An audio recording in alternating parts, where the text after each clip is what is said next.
मी तर आले होते फुलपाखरू पकडायला आणि मला दिसलं मध्येच काहीतरी वेगळं. तर कसे आहात मित्रांनो? आय होप सगळे मजेत असाल. माझं तर आज काम होतं ते म्हणजे हे वरी सांगायचं.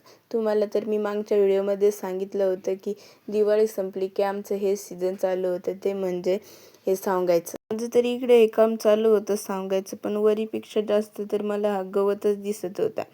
आणि सांगता हे काय दिसलं ते तुम्हाला दाखवतेच मी, थांबा. आणि हा होता रंग बदलणारा शरडा.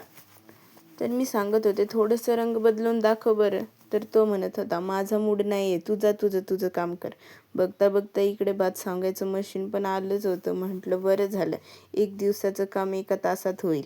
भात तर पूर्ण सांगून झालाच होता. तर खूप लागत होतं कारण दुपार झाली होती आणि आता दिवाळीचा सगळा फराळ पण संपला होता आणि हा चिवडाच बाकी होता, तो पण आज संपवायचा होता.